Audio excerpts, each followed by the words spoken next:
Hello students, good afternoon. Today I am going to teach you past indefinite tense passive voice. Let us see. इस tense की passive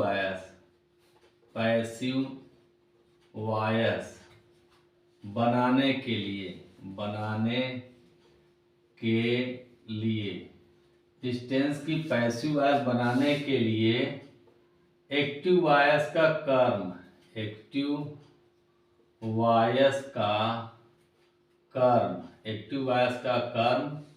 plus was या वर plus verb की third form plus by plus active voice का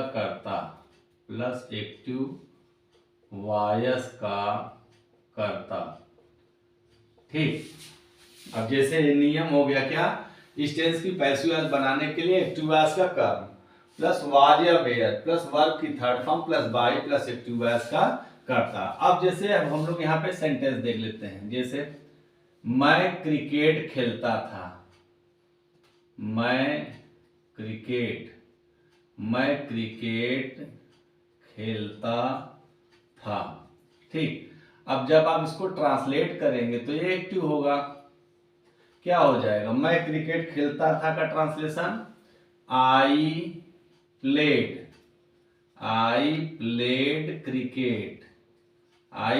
cricket ठीक। अब इसको जब आप पैसिव में बनाएंगे तो क्या हो जाएगा, सबसे पहले नियम यही है, आप देखिए कि एक्टिव वॉयस का कर्म क्या है, क्रिकेट। अब आप क्रिकेट को शुरू में लिख देंगे क्रिकेट। अब क्रिकेट चूंकि एक वचन का करता है इसलिए हम लोग इसके साथ वाज का प्रयोग करेंगे तो क्या हो जाएगा, क्रिकेट वाज ठीक, क्रिकेट वाज। अब हमको लगाना है, देखिए क्रिया की थर्ड फॉर्म, तो प्लेड का थर्ड फॉर्म भी प्लेड ही होगा, क्रिकेट वाज प्लेड। अब लगाएंगे बाई। अब एक्टिव वॉयस का कर्ता आई है, जब इसको कर्म बनाएंगे तो क्या हो जाएगा, मी, क्रिकेट वाज प्लेड बाई मी ठीक। दूसरा सेंटेंस देख लेते हैं। तुमने मुझे बुलाया। अब इस सेंटेंस को आप ट्रांसलेट करिए तो एक्टिव हो जाएगा, एक्टिव। अब आप इसको लिखिए, क्या होगा, तुमने मुझे बुलाया, यू कॉल का second form called, you called me, तुमने मुझे बुलाया, यू कॉल्ड मी। अब आप जब इसे पैसिव में बनाएंगे तो क्या होगा, मी को सब्जेक्ट बना देंगे तो क्या हो जाएगा, आई के साथ हेल्पिंग वर्ब वाज होगा, आई वाज कॉल्ड का सेकेंड थर्ड फॉर्म भी कॉल्ड ही होता है, I was called by you. अगर आप निगेटिव बनाएंगे स्टूडेंट्स तो आप देखिए कि इसी में वाज नॉट या वर नॉट लगा देंगे, और जब निगेटिव में पास्ट इंडेफिनिट टेंस में होता है तो डिड नॉट और फर्स्ट फॉर्म होता है। तो चलिए एक आपको सेंटेंस देख लेते हैं। जैसे मैंने तुम्हें नहीं गाली दिया, मैंने तुम्हें नहीं गाली दिया ठीक। जैसे एक सेंटेंस हमने लिखा, मैंने तुम्हें नहीं गाली दिया। अब इसको जब आप ट्रांसलेट करेंगे तो क्या हो जाएगा, आई डिड नॉट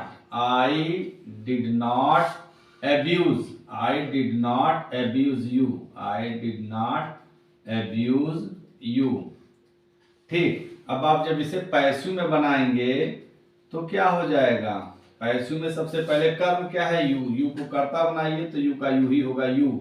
अब यू के साथ सहायक क्रिया तो वर आएगा, चूंकि ये बहुवचन है, यू वर। एब्यूज का थर्ड फॉर्म क्या होगा, abused, you were abused by I का object me, you were abused by me. ये आपका निगेटिव सेंटेंस भी हो गया है ठीक। अब हम लोग एक आध और सेंटेंस देख लेते हैं। जैसे राधा अंग्रेजी राधा अंग्रेजी नहीं पढ़ती थी। राधा अंग्रेजी नहीं पढ़ती थी। जब आप इसको ट्रांसलेट करेंगे, देखिए एक्टिव में ट्रांसलेट कीजिए। Radha did not, Radha did not read English, Radha did not read English. ठीक, Radha did not read English. अब आप इसको आप ट्रांसलेट करेंगे, पैसिव बनाएंगे। इसको जब आप पैसिव बनाएंगे तो क्या हो जाएगा? सबसे पहले कर्म क्या है? इंग्लिश। इसको कर्ता बनाइए, इंग्लिश। इंग्लिश। अब सहायक क्रिया क्या लगाएंगे? वॉच। English watch not. अब रीड का थर्ड फॉर्म तो रेड पढ़ेंगे, लेकिन स्पेलिंग वही होगा। English was not red by, अब राधा का तो राधा ही रहेगा। English was not red by Radha. ये आपका अफर्मेटिव और नेगेटिव सेंटेंस हो गया। ले लीजिए इसका screenshot and then I will teach you interrogative first and second. चलिए देख लेते हैं इंट्रोगेटिव सेंटेंस।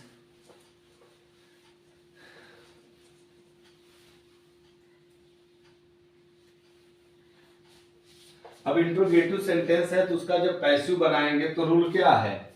रूल यही है कि वाज या वर प्लस एक्टिव वॉयस का कर्म, एक्टिव वॉयस का कर्म प्लस वर्ब की third form plus by plus active voice का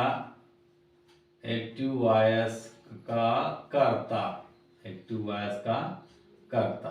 ठीक, अब फिर से देख लीजिए। वाज या वर प्लस एक्टिव वॉयस का कर्म प्लस वर्ब की third form plus by plus active voice का कर्ता। अब जो दूसरा वाला नियम है जो क्वेश्चन वर्ड से शुरू होता है, देखिए उसके लिए सिर्फ WH शुरू में लगाएंगे। WH प्लस वाज या वर प्लस एक्टिव वॉयस का कर्म, एक्टिव वॉयस का कर्म प्लस वर्ब की थर्ड फॉर्म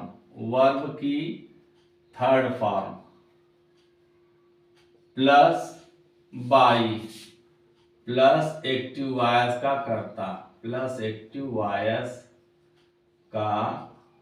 कर्ता ठीक, और अंत में इंट्रोगेटिव का निशान भी लगा देंगे। ठीक, अब सेंटेंस देखते हैं। जैसे क्या राधा ने तुम्हें डांटा। क्या राधा ने तुम्हें डांटा? तो इसको जब आप ट्रांसलेट करेंगे तो क्या हो जाएगा? ये बोलिए क्या होगा ट्रांसलेशन? ये इंट्रोगेटिव है, क्या शुरू लगाया तो डिड को शुरू लगा देंगे। Did Radha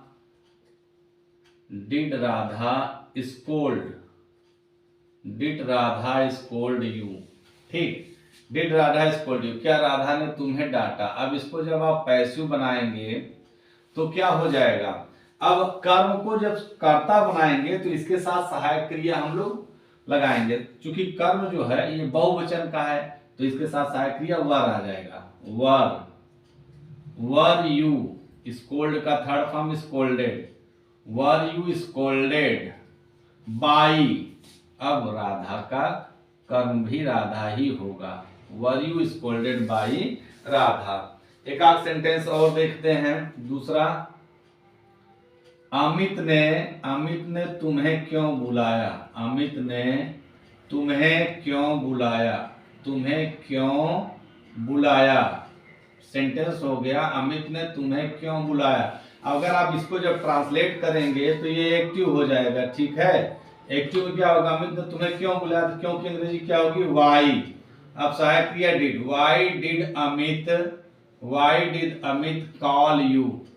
why did Amit call you. ये सेंटेंस हो गया। अब आप जब इसे पैसिव में बनाएंगे तो क्या हो जाएगा? सबसे पहले अब हम लोग ये जो क्वेश्चन वर्ड है इसी को लिखेंगे वाई। अब जब वाई लग जाने के बाद अब यही वाला नियम लगेगा। फिर हम क्या करेंगे, कर्म को जब कर्ता बनाएंगे तो सहायक क्रिया उसके साथ जो लगेगी वही यहां लगा देंगे। तो बहुवचन का है तो वर लगा देंगे। Why were you, why were you, काल का थर्ड फॉर्म क्या होगा, called. Why were you called by, अब अमित को कर्म बना देंगे, why were you called by Amit. ठीक, एक सेंटेंस देख लेते हैं कौन से। जैसे तुम्हें कौन डांटा, तुम्हें कौन डांटा। ठीक, जैसे सेंटेंस है तुम्हें कौन डांटा, तो क्या हो जाएगा, हु। हमने आपको जब पढ़ाया था पास्ट इंडेफिनिट टेंस तो उसमें बताया था कि अगर कौन शब्द आएगा तो वर्ब की सेकंड फॉर्म लिखेंगे, और नहीं आएगा तब। जब कौन शब्द आएगा और नहीं शब्द नहीं आएगा तो वर्ब की सेकंड फॉर्म लिखेंगे, लेकिन कौन शब्द आएगा और नहीं शब्द भी आएगा तो डिड नॉट के साथ वर्ब की फर्स्ट फॉर्म लिखेंगे। तो यहाँ देखिए नहीं शब्द नहीं आया है, तुम्हें कौन डांटा, तो who scolded, who scolded you, who scolded you. अब जिसको हम इसे पैसिव बनाएंगे तो सबसे पहले हु को बाई हुम में बदल देंगे, बाई हुम। या आप ऐसे भी कर सकते हैं कि हु को हुम में बदलकर बाई लगा देंगे, बाय हुम।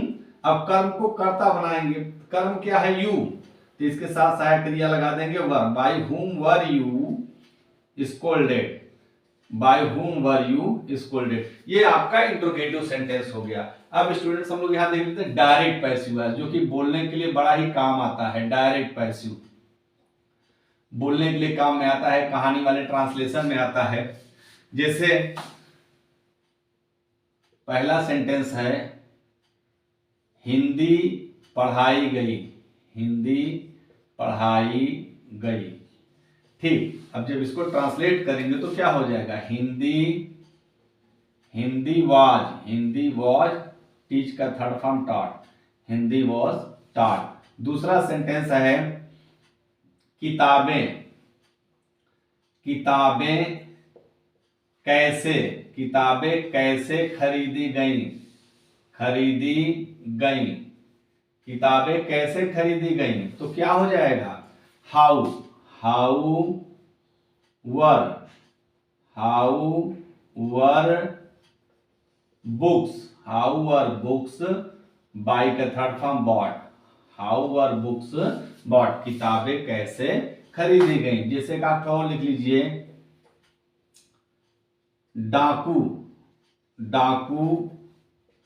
कैसे तो हो गया है ना, डाकू कहां से गिरफ्तार किए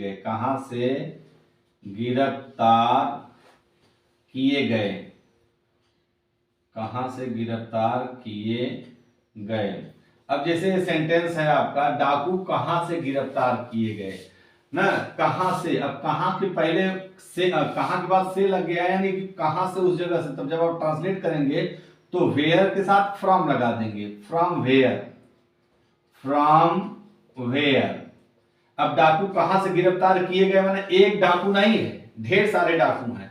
फ्रॉम वेयर, अब यहां वर लगा देंगे, from where were robbers, ROBBERS, from where were robbers arrested, from where were robbers arrested. ये हो गया आपका डायरेक्ट पैसिव वॉइस। अब अगर इसमें आपको बनाना है सेंटेंस, जैसे पहला सेंटेंस है हिंदी पढ़ाई गई, हिंदी वाज टॉट, तो इसी को बनाइए ढेर सारा भाग, Hindi was taught, Hindi was not taught, was Hindi taught, yes Hindi was taught, no Hindi was not taught, what was taught, Hindi was taught, when was Hindi taught, Hindi was taught in the morning, where was Hindi taught, Hindi was taught in coaching, in which coaching was Hindi taught. अब ऐसे करके ढेर सारे वाक्य बनाइए। जैसे किताबें कैसे खरीदी गई, हाउ वर बुक्स बॉट, किताबें कब खरीदी गई, व्हेन वर बुक्स बॉट, किताबें क्यों खरीदी गई, व्हाई वर बुक्स बॉट, कौन सी किताबें खरीदी गई, व्हिच बुक्स वर बॉट। अब जैसे डाकू कहां से गिरफ्तार किए गए, from where were robbers arrested, डाकू कब गिरफ्तार किए गए, व्हेन वर रॉबर्स अरेस्टेड, डाकू कैसे गिरफ्तार किए गए, हाउ वर रॉबर्स अरेस्टेड। तो आप ढेर सारे वाक्य बनाइएगा। आशा है आपको पास्ट इंडेफिनिट का वॉइस समझ में आया है। It's enough for the day, thank you.